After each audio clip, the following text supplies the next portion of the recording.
네, 안녕하십니까. 경기대 정예를 막 마친 명예교수 박여진입니다. 오늘 제가 말씀드릴 것은 다산 정약용의 목민정신의 현대적 의미 활용, 부제로 목민심서의 성김의 정신을 중심으로 발표를 하도록 하겠습니다. 목표는 이렇습니다. 목적하고 필요성이 있고요. 그 다음에 정약용 실학의 기론을 잠시 좀 살펴보고요. 그 다음에 이제 정약용에서 아주 중요한 부분입니다. 서에 대한 얘기를 좀 하도록 하겠습니다.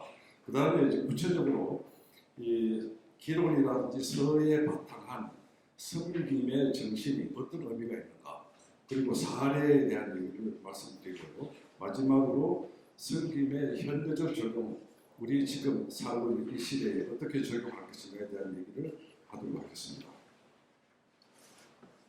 21 목적의 필요성에서 먼저 좀 말씀드리는 것이, 지금 우리 사회가 갖고 있는 것이 어떤 이루려고 하는 것이기도 하죠. 분권적 공동체. 여기에 가장 필요한 덕목이 타자, 배려, 관계, 뭐 기타 등등 많이 있습니다. 그러나 이런 것들이 굉장히 이제 중요한 어떤 개념이 됐죠. 그래서 마주하는 공동체 이런 얘기도 할 수 있고요. 그래서 정약용 목민심서를 보면 우리가 물론 유학자들이 있지만은 특히 목민심서나 흠음심서도 마찬가지입니다만은 인간에 대한 이 존중, 배려 이런 관계 담론이 상당히 많이 있다라는 우리가 알 수가 있습니다. 그래서 우리 이런 내용들을 우리 지금 사회에 가져오면 아주 적합한 한국적 공동체 담론이 될 수 있지 않겠느냐 하는 그런 생각을 해봅니다.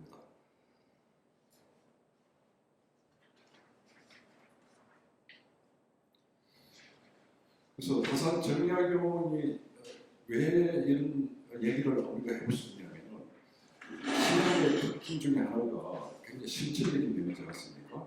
그래서 윤리를 보는 관점도 좀 다른 것 같아요. 그래서 뭐 밀본이나 위인 얘기는 우리가 많이 합니다만은, 정약용 자신이 윤리라는 문제를 정의를 할 때 누구를 위함이라는 이런 것에 굉장히 강조점을 많이 둡니다. 그래서 지금 우리 민주 시민사회, 특히 이런 데서는 이 정약용의 성품 담론을 가져오면 굉장히 도움이 되지 않겠냐 하는 그런 생각이 듭니다. 실질적으로 일본이 이제 유배 생활을 통해서 이제 많이 나타나는 거지만은 타자에 대한 관심, 타자라는 것은 낯선 사람, 모르는 사람을 얘기하는 거거든요. 그래서 일반 양반 계급에서 가지지 않았던 어떤 타자에 대한 관심이 굉장히 높습니다. 그래서 낯설고 모르는 사람에 대한 관심으로서 이제 일반 우리 지배계급들은 타자로 그냥 이렇게 제외했던 약자, 노비계급이라든지 수호자계급, 그리고 일반 뭐 민족 이렇게 다 포함되겠죠. 이에 대한 굉장히 주목을 하게 됩니다. 그래서 여기에 대해서 상호 호혜적인 관점을 제기를 하게 되는 거죠. 그래서 이런 점이 굉장히 이제 우리가 좀 주목해야 될 부분입니다. 그래서 시작을 우리가 현대적으로 적용한다, 학제적 의의가 그럼 뭐냐 하는 것을 이 시대에 지금 우리 문제의식하고 연결고리가 상당히 맺어져야 된다, 저는 그렇게 봅니다. 신학이 지금까지는 상당히 좀 매크로하게 거대 규모적인 그런 차원에서 좀 접근이 되어 왔는 것 같아요. 민족이라든지 근대. 그래서 저는 조금 미시적인 관점에서 우리가 이 신학을 가져오면 우리 시대에 도움이 되지 않겠냐 하는 생각이 듭니다. 그래서 우리가 지금 당면하고 있는 문제들에 신학의 어떤 사상이 좀 개입되었으면 한다 하는 그런 생각을 해봅니다. 특히 아까 말씀드렸던 그 인간 존중 사유라든지 이런 문제, 윤리 덕목이라든지 거기서 찾아볼 수 있는 배려라든지 책임의식, 그리고 이 공정과 정의 개념까지도 같이 볼 수 있지 않겠냐 하는 그런 생각이 듭니다. 이제 그런 점에서 우리가 잠깐 좀 짚어가야 될 것이 신학의 어떤 그 철학적인 어떤 성격이다, 저는 그렇게 봅니다. 그래서 일반적으로 우리가 알려져 있는 어떤 뭐 이제 신학에서 주기론에서 주기론에 비하는 나름대로 색깔은 스펙트럼이 조금 다릅니다만 변화가 된 것은 분명한 것 같아요. 그래서 이게 제가 조금 더 관심을 가져보니까 영국 같은 경우에도 17세, 18세기에 보면은 신학의 어떤 그런 것처럼 경험론적 사유가 굉장히 이제 활성화되기 시작하거든요. 그러면서 한 가지 윤리의 어떤 사회의 어떤 윤리의 어떤 변화 이런 것들이 좀 온다라는 걸 볼 수 있습니다. 일반적으로는 우리가 신학에서 찾아볼 수 있는 가장 전형적인 철학적 사유가 뭐냐면은 기중심적 사유하고 경험 중심의 이 정신이거든요. 이런 것은 한국적인 것만뿐만이 아니라 또 세계적인 현상이지 않았느냐 하는 그런 생각이 듭니다. 그래서 그런 점에서 우리가 좀 더 살펴봐야 되고요. 그래서 신학자들은 일반적으로 이제 관념 지향적인 한국 태도를 극복하려고 했다고 하지만 이거는 일반적인 그 시대의 전반적인 세계사적인 어떤 흐름이지 않느냐 하는 그런 생각이 좀 듭니다. 이제 무슨 이제 인간의 어떤 사회가 좀 변하고 오면서 이제 그런 게 볼 수 있는데 제가 여기 왜 주목하느냐 하면은 기중심 관점이라든지 개념 중심 관점으로 철학이 변경되면은 신학의 그 배려라든지 이런 개념 성격이 굉장히 달라집니다. 그래서 인권이나 평등, 공정 문제 해결하는 데 굉장히 유리한 조건이 만들어지거든요. 왜냐하면 이중심 사회에서는 보면은 물적 환경의 편차를 여전히 설정하지 않을 수가 없어요. 그러다 보면 수직적인 어떤 상호관계가 계속 이루어진다 이렇게 볼 수가 있거든요. 근데 기중심적이고 이런 식으로 가면은 평등 개념이 좀 더 강화된다 이렇게 볼 수가 있겠죠. 그런 면에서 신학에서 신학의 기중심적인 사유를 우리가 가져왔을 때 좀 더 우리 현대 사회에 적용할 수 있는 영역이 넓어진다 우리가 그렇게 볼 수가 있겠습니다. 그래서 또 하나가 이제 이런 관점을 우리가 가져오면 일반적으로 서구의 공리주의라든지 계약론의 어떤 그런 아주 그 긴 전통이지 않습니까? 그 전통하고는 좀 다른 관점에서 이런 문제를 볼 수가 있다 이렇게 볼 수가 있습니다. 그래서 이런 관점은 이제 요즘 현대 20세기 후반부터 시작됐던 레비나스라든지 이런 사람들의 그 사유 이런 것들이 굉장히 공리적이라든지 계약적인 사유하고 굉장히 다른 방식으로 접근이 되거든요.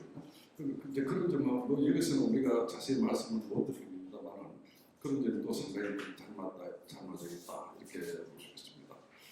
그래서 우리가 이 성리학자들이 갖고 있던 리 중심의 이런 관점에서 시작을 하면은 항상 그 주인공이 있어야 되고 그 어떤 원천을 얘기를 해야 되고 그러다 보면은 그게 사회화될 때는 임금이라든지 또는 어떤 관리라든지 이것을 전제로 해야지 이제 논의가 시작되지 않습니까? 근데 이제 그런 것이 좀 아무래도 조금 감소되면서 일반적으로 이 평등 개념이 좀 더 만들어질 수 있다 이렇게 우리가 볼 수 있습니다.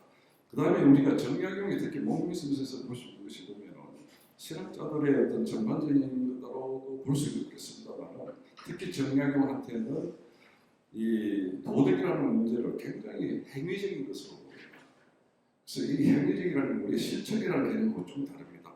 행위라는 것은 도덕의 근거를 어디서 찾아내느냐. 그러니까 기존의 성리학자들이 도덕을 굉장히 내면에서 찾아내거든요. 아주 전형적인 인물이 맹자다. 우리의 맹자 같은 경우는 내면에서 도덕을 찾아냅니다. 그런데 신학자들 특히 정약용에서 볼 수 있는 것은 도덕이라는 것은 행위 속에서 사람들과의 만남 속에서 가져온다. 이런 점은 아주 이제 분명하게 우리가 눈에 보이는 부분이다. 이렇게 볼 수가 있겠죠. 그래서 정약용이 이제 바로 이런 얘기입니다. 선악의 영향이라는 것이 이게 어느 정도는 주어졌다고 하지만 선택하는 것은 인간에게 달려있다. 그래서 사회생활하는데 인간과의 관계 속에서 이게 이제 만들어진다. 이렇게 보는 거죠. 그래서 인이라는 문제를 특히 이제 이 아주 중요한 개념이지 않습니까? 유학자들이나 신학자들에게는 여전히 중요한 개념이었는데 이 인의 문제도 이 행동과 실천 여기다가 초점을 맞춘다 이렇게 볼 수가 있겠죠. 이거 아주 이제 우리가 좀 더 연구가 돼야 되는 문제라고 볼 수 있습니다. 이제 우리가 정약용의 서에 대한 얘기를 우리가 해볼 수 있는데요. 서라는 이제 용서할 서자 이런 겁니다만 한자가 위에 보면 여자하고 마음심자가 붙어 있잖아요. 여자 같은 경우는 이게 가지런히 하다, 동등하게 하다, 같이 한다, 같게 한다 이런 개념이 이미 들어가 있습니다. 그래서 여기 이제 서라는 개념이 인의 하위 개념으로 등장이 되는 거거든요. 근데 인의 하위 개념으로서 인을 작동시키는 아주 구체적인 윤리적인 도구다 이렇게 우리가 볼 수가 있습니다. 그래서 이 서 안에 보면은 이건 오래 본 개념입니다만 이제 이 개념은 논어에서 시작합니다만 지금 이제 이 정약용까지 오면서 이 서의 개념이 약간의 성격이 좀 바뀌면서 타인과의 공존이라든지 이런 문제, 행복에 대한 시민사회, 지금 우리로 말하자면 시민사회 행복하고도 직결될 수 있는 아주 중요한 개념이다. 우리가 이제 그렇게 얘기해 볼 수가 있겠죠.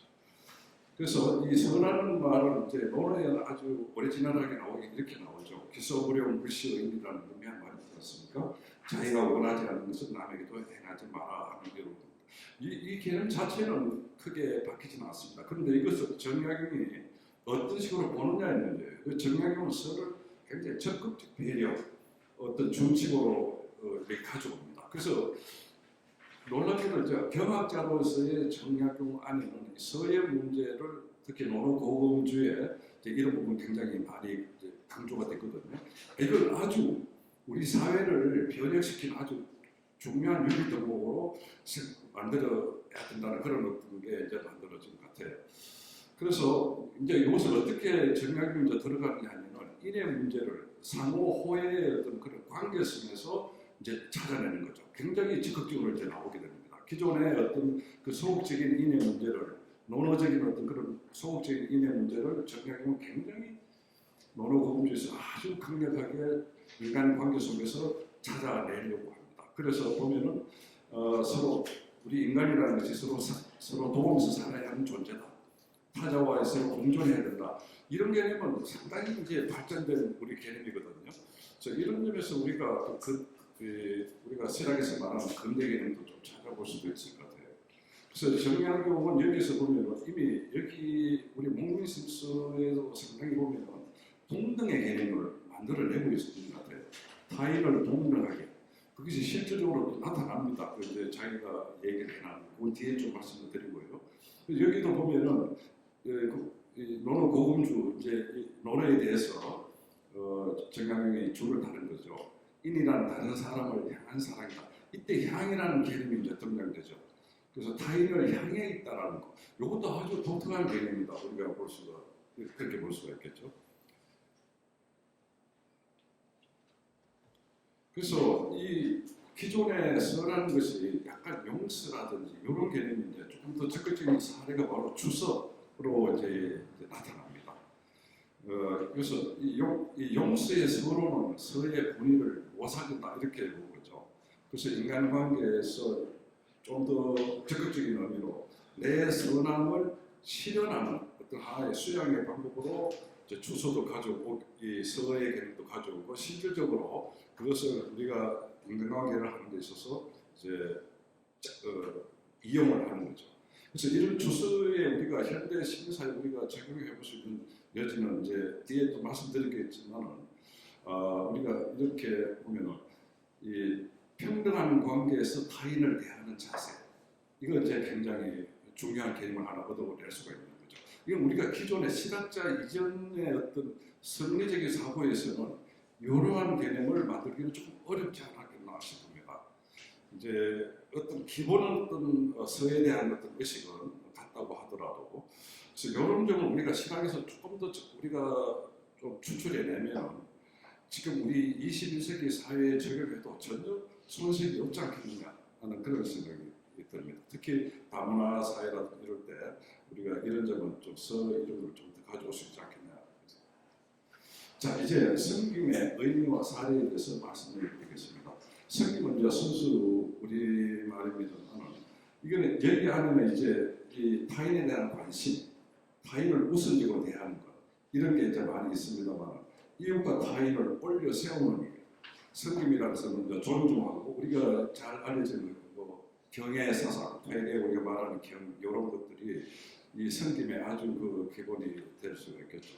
그래서 목민심서에는 보면 효제자에는 나오는데 그 중에서 효제 개념은 기존에 많이 되어 있는데 자의 개념을 정약용이 굉장히 강조를 합니다. 그래서 이 자 부분이 강조가 되다 보니까 우리가 알고 있는 그 사금의 문제, 환가고덕의 문제 이런 것들이 정약용이 좀 더 이런 문제를 더 적극적으로 바라보지 않았겠느냐 하는 그런 생각이 듭니다. 물론 자기가 가지고 있던 그 유배 환경에서도 물론 만들어졌던 부분도 있지만은 이제 어떤 경학에서 자 개념이 더 강화되다 보니까 이런 문제가 더 이제 강조되지 않았겠나 싶습니다. 그래서 우리가 잘 아는 이 목민의 개념으로 목민은 아주 오래된 이제 목자 개념은 뭐 우리가 뭐 춘추 이전에부터 이제 등장되는 목자 개념입니다. 그래서 목이라는 것은 우리가 사회 정치를 행하는 데서 아주 이제 중요하게 많이 사용되어 왔던 개념이죠. 그래서 농민의 우리가 얘기를 할 때 보면은 여기에서 우리가 좀 봐야 될 게 섬김의 전제를 우리가 최소한의 개념을 보면은 남에게 폐를 끼치지 않는 것, 뭐 이렇게 우리가 볼 수가 있겠죠. 근데 이제 좀 더 적극적으로 나가면은 상대 입장을 생각해가지고 내가 먼저 생각해서 배려가 들어가고 하는 그런 거라고 볼 수 있겠죠. 그래서 아까도 말씀드렸지만은 이 평등 의식 속에서 서로 상호 영향을 끼치는 관계 속에서의 농민을 우리가 좀 생각해 볼 수 있겠습니다. 지금의 농민을 그대로 가져오면 옛날 조선의 어떤 농민을 그대로 가져오면 여전히 관에서 주도하고 그 혜택을 시민들이 받고 하는 이런 방식으로 진행이 될 수 있잖아요. 그러나 우리가 정약에서 가져올 때 아주 좋은 점이 바로 이런 상호성, 평등성 이런 점이지 않겠나 싶습니다. 그래서 농민의 색깔도 조금 기존에 우리가 농민하고는 조금 좀 다른 방식으로 진행이 된다 이렇게 볼 수 있습니다. 그래서 섬김이라는 것도 보면 여기 이 정약용이 얘기하는 것은 먼저 상대방을 고려하고 대가를 바라지 않고 그래서 조용한 섬김 굉장히 우리 사회에 좀 필요하지 않겠나 싶습니다. 떠들썩한 섬김이 아니죠. 네. 그래서 이제 이러한 섬김이 이제 기본적으로 1차적으로 좀 만들어지려면 신뢰라는 것이 참 필요합니다. 그래서 우리 사회에 진짜 필요한 것이 신뢰 개념이잖아요. 민주주의 사회라든지 자본주의도 좀 더 도약을 하려면 신뢰라는 것이 아주 기본으로 이제 되어줘야 되겠죠. 이미 우리가 많이 되고 있습니다. 그러나 좀 더 우리 현대 사회 안에서 인간 대 인간들 간에서 여러 것들이 좀 더 필요하겠죠. 그런데 그런 신뢰를 만들어주는데 우리가 지금 서구의 어떤 이론들 많이 가져오거든요. 근데 우리가 정약용을 이렇게 좀 가져오면 신뢰 부분도 굉장히 한국적인 관점에서 좀 이해를 하고 적용을 할 수 있는 길이 열리지 않겠나 그런 생각이 듭니다. 그래서 그러한 섬김의 사례로 정약용이 제시한 것이 뭐 기본으로 이제 신도이고 그다음에 이제 우리 효제자라든지 이 자의 문제. 그래서 자를 하나 효제라는 것은 굉장히 가족 윤리 속에서 작동을 하지 않습니까? 적어도 친척이나 뭐 아주 가까운 뭐 이웃 정도. 근데 자 개념이 들어가면 윤리가 굉장히 확장성이 만들어지는 거죠. 그래서 이 확장성은 우리가 유교를 비판을 할 때 부정적인 면이 있지 않습니까? 가족 중심적인 이런 것들, 당파적이고 어떤 집단 중심 이런 것들의 극복이 되는 부분이다. 뭐 이거는 누구나가 다 노력을 해왔지만은 특히 정약용한테서는 자 부분이 강조되면서 이 성김에 대한 어떤 그 영역이 이해 어떤 폭이 좀 더 넓어지지 않았냐 이렇게 봅니다. 또 하나 이제 우리가 낚시 개념 이런 거 낚시. 이것도 이제 성김의 어떤 하나의 성격이라고 볼 수 있겠죠. 이것은 이제 직접 자기가 이제 이런 개념을 만들어냅니다.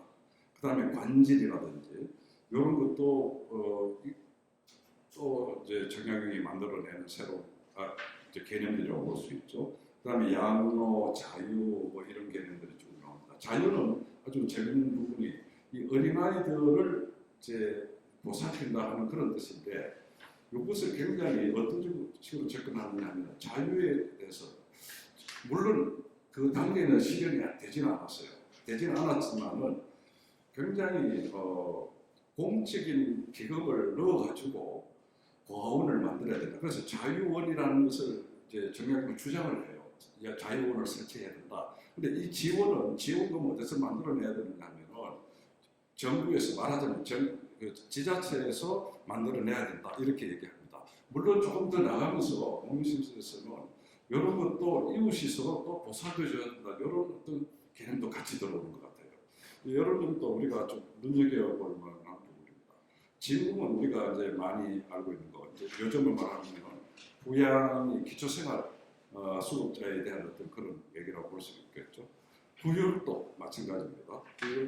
구휼은 뭐 일반적으로 우리가 많이 해왔는 거다 이렇게 우리가 볼 수가 있겠죠. 그다음에 권분 개념 이런 것도 있습니다. 이때는 이제 재난이라든지 이런 문제를 얘기할 때 여기도 셋째 줄에 보시면 이웃들이 서로 힘든 이들을 도와줄 수 있도록 권한다. 그게 권분이거든요.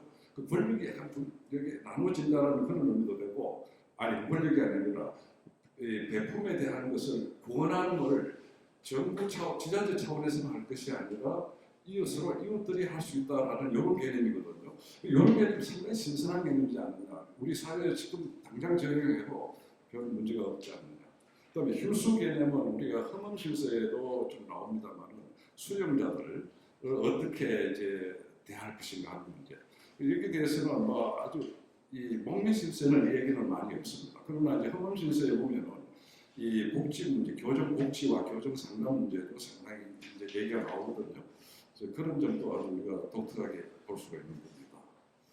그래서 목매실서 하면 또 복지 얘기를 많이 이제 하게 할 수 있겠죠. 우리가 성김에 얘기하면 결국은 존중에 대한 얘기입니다. 그래서 아까 우리가 만들어냈던 사례들을 우리가 지금 이렇게 좀 묶어서 우리 지금 가져오려면 굉장히 한국적 복지, 적어도 실학에 근거한 어떤 복지 패러다임을 우리가 만들어 볼 수 있지 않겠느냐. 그리고 이 효자자에서 잘하는 개념을 가져서 좀 확장을 해보면은 이 섬김이나 배려 정신이 현실적으로 가족 범위를 넘어서 이웃 전체 배려의 확장. 그래서 어떤 적정한 공동체에서는 아주 유용하게 우리가 활용해 볼 수 있는 어떤 개념이지 않겠냐 그런 생각이 듭니다. 이제 이런 연구는 좀 많이 돼야 되겠죠. 그래서 그 다음에 또 이 소외자 약자에 대한 어떤 이 얘기를 하는데 굉장히 포괄적 의료복지를 주장한다 이렇게 볼 수 있습니다. 그래서 이 정약용 참 놀라운 점인데 어떤 우리가 생각하는 지금 그 시절에 어떻게 이렇게까지 생각을 했을까 싶을 정도로 알뜰하게 그냥 그 소외되는 어떤 많은 사람들 열거하면서 유행을 열거하면서 그에 대한 포괄적 의료복지를 얘기를 하고 있습니다. 그래서 이런 면에서 우리가 기존의 유학은 약간 선택적 복지였거든요. 그런데 지금 신학에 오면 특히 정약용에서는 어떤 포괄적 의료복지를 우리가 볼 수가 있다. 그래서 빈민이나 아동 대상에 대한 주택 공급 문제, 또 자기가 처했던 유배인의 어떤 심정 속에서 유배인에 대해서 어떻게 처리해야 된다. 이건 좀 수용자 문제하고 관련되어 있습니다. 휴수하고 이제 이런 점도 우리가 좀 눈여겨볼. 자 마지막으로 이제 성김이 우리 현대적 전쟁에서 보면 결국에는 성김의 큰 기본 정신은 유학의 정신이기도 합니다만 특히 이제 인을 왜 하느냐, 자를 왜 하느냐. 그것은 결국은 우리 주어진 사회의 어떤 사회가 좀 더 행복해지고 하는 어떤 것을 얘기하겠죠. 나눔에 좀 더 정신이 만들어지고 하는 어떤 그런 것을 얘기해 보시겠죠. 그래서 이 정약용 성김의 정신 우리가 좀 더 활용을 하면 우리 한국적 가치관을 중시하면서도 시대의 흐름에 따른 어떤 개혁적 특성. 그래서 우리가 지금 뭐 정의, 공정 얘기 많이 하고 있습니다만은 조금 우리 한국적인 어떤 그런 이 신학, 특히 좀 구체적으로 신학을 좀 가지고 와서 그 어떤 그런 전통 속에서 뭔가를 프로그램도 만들 수 있고 어떤 정책이나 제도를 만들어낼 수도 있지 않겠나 하는 그런 생각이 듭니다. 특히 정약용이 이웃을 대하는 태도는 굉장히 놀랍다 그렇게 볼 수 있습니다. 그거는 지금 어느 사회 철학자든지 정치 철학자, 윤리학자 못지않게 이웃에 대한 어떤 이 보는 시각이 굉장히 다르다. 그래서 지금 우리 사회는 굉장히 이웃이라는 문제가 지금 우리에게 실종되어 있고 이런 부분들을 보완하는 데 굉장히 도움이 되겠다 하는 그런 생각이 듭니다. 아까도 말씀드렸지만 이제 선택적 복지인가 보편적 복지인가 논쟁을 우리는 만약에 정약용을 가져온다면 보편적 복지 이렇게 우리가 얘기를 해볼 수가 있을 것 같아요. 거의 뭐 지금 우리가 얘기해보고 있는 많은 보편적 복지의 성격이 정약용의 목매실서에 상당히 나와져 있다 이렇게 볼 수 있습니다. 그 다음에 또 이 보편적 복지 안에서도 상호호혜적 복지라는 개념을 얘기합니다. 그러니까 관에서 이 어떤 백성의 가난을 챙기는 어떤 관점도 하나 있겠지만 동시에 옆에 잘 사는 집에서 못 사는 사람들을 도와주는 이런 개념도 같이 생각하고 있거든요. 이게 이제 정약용의 아주 독특한. 그래서 이런 것들을 우리가 잘 활용하면은 어떤 복지 개념도 상당히 어떤 민관 네트워크 이런 걸 우리가 만들어서 실행해 볼 수도 있지 않겠나 그런 생각이 듭니다. 그래서 그 현재 이제 국제적인 시대로 제가 몇 가지 말씀드리고 마무리하도록 하겠습니다.